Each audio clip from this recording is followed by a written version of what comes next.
La realidad es la siguiente. Durante todo el último año, escuchamos exactamente el mismo discurso de las escuderías de Fórmula 1. Estamos enfocados en 2026. El nuevo reglamento cambiará todo. Ese será nuestro momento. Ese mensaje se repitió tanto que parecía casi una campaña de marketing colectiva, pero finalmente llegó el momento de la verdad. El Gran Premio de Australia 2026 inauguró una nueva era en la Fórmula 1, y lo que vimos en Albert Park no fue una revolución equilibrada. Fue algo muy diferente. Para algunas escuderías, el inicio de esta nueva era fue directamente un desastre técnico. Durante los últimos días estuve analizando telemetrías, revisando informes posteriores a la carrera y leyendo análisis técnicos de medios especializados.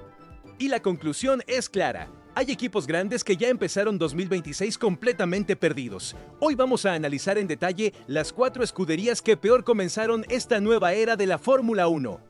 Antes de hablar de los equipos, necesitamos entender algo fundamental.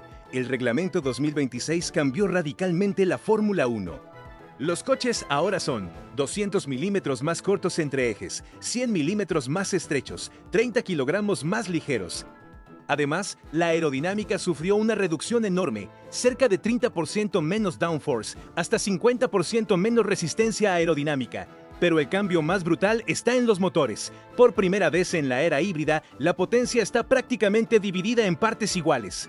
El motor de combustión cayó de aproximadamente 550 caballos a unos 400. Mientras tanto, el sistema eléctrico creció enormemente. Ahora el componente eléctrico aporta hasta 350 kilovatios, lo que convierte la gestión energética en uno de los factores más críticos del rendimiento. En otras palabras, la Fórmula 1 ahora es una batalla de software, energía y eficiencia. Y ahí es donde muchos equipos empezaron a cometer errores. La primera gran decepción de esta nueva era es Aston Martin, una escudería que en los últimos años construyó una infraestructura impresionante y que vendió su alianza con Honda como el proyecto que los llevaría a luchar por el título. Pero en Australia, la realidad fue muy diferente. Fernando Alonso terminó la clasificación 2.7 segundos por detrás de la pole. En la Fórmula 1 moderna, esa diferencia no es una brecha, es prácticamente otra categoría, y la situación de Lance Stroll fue incluso peor, con problemas técnicos que impidieron una preparación normal del fin de semana. Según varios análisis de telemetría, el problema parece ser una desconexión entre el diseño aerodinámico del coche y las necesidades de refrigeración del nuevo motor Honda. Además, con la desaparición del MGUH, el turbo lag volvió a ser un problema real. Y Aston Martin parece tener serias dificultades para sincronizar el sistema eléctrico con la tracción del coche. Resultado, un proyecto que prometía luchar por victorias empezó 2026 en modo crisis total. Si Aston Martin decepcionó, lo de Alpine fue todavía más preocupante. Durante todo 2025, la escudería francesa insistió en que estaban sacrificando rendimiento para concentrarse completamente en el coche de 2026. Incluso Pierre Gasly llegó a declarar que el equipo podría luchar por el campeonato con las nuevas reglas, pero en Australia el rendimiento fue exactamente lo contrario. El coche cayó al fondo del pelotón. Alpine terminó luchando contra Haas, equipos del fondo de la parrilla e incluso contra escuderías debutantes. Mientras tanto, la nueva estructura de Audi mostró una base técnica mucho más sólida. La diferencia entre ambos proyectos dejó algo claro. Mientras algunos equipos prometían mucho, otros estaban trabajando en silencio.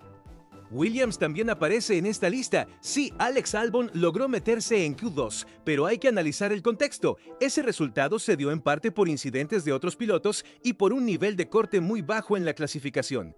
Cuando observamos los datos de rendimiento, el problema es evidente. El coche carece de downforce en curvas medias y rápidas, y eso indica algo preocupante. La estructura técnica de Williams sigue teniendo dificultades para evolucionar con la velocidad que exige la Fórmula 1 moderna. Es un problema que lleva años persiguiendo al equipo, y 2026 no parece haber cambiado esa tendencia.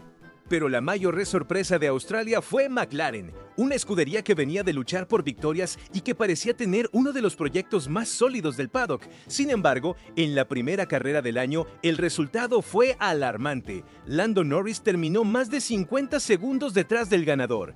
En términos de Fórmula 1 moderna, eso equivale aproximadamente a un segundo por vuelta, y el propio jefe del equipo, Andrea Stella, admitió públicamente que el coche tiene un problema importante. El núcleo del problema parece estar en la gestión del flujo de energía. La telemetría muestra que el sistema eléctrico del coche se queda sin potencia demasiado pronto en las rectas. Ese fenómeno se conoce como clipping. Cuando sucede, el coche pierde gran parte de su potencia y parece ahogarse al final de las rectas. El punto clave es que McLaren utiliza el mismo motor Mercedes que el equipo oficial, y sin embargo, la diferencia de rendimiento es enorme. Eso abre una pregunta muy incómoda dentro del paddock. ¿Tiene Mercedes una ventaja de conocimiento que sus equipos clientes todavía no han descifrado? Mientras todo este caos ocurría detrás, Mercedes tuvo un inicio perfecto. George Russell ganó con autoridad.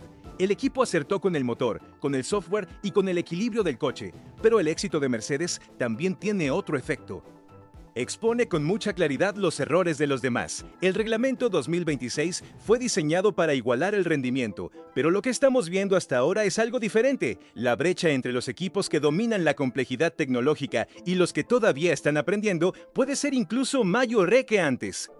La temporada 2026 apenas comenzó y todavía habrá actualizaciones, mejoras y evolución técnica. Pero después de la primera carrera hay una cosa que ya quedó clara. Algunas escuderías entendieron el nuevo reglamento desde el primer día y otras todavía están intentando descifrarlo. Ahora quiero saber tu opinión. ¿Cuál de estas 4 escuderías crees que tiene menos posibilidades de recuperarse esta temporada? ¿Aston Martin, Alpine, Williams o McLaren?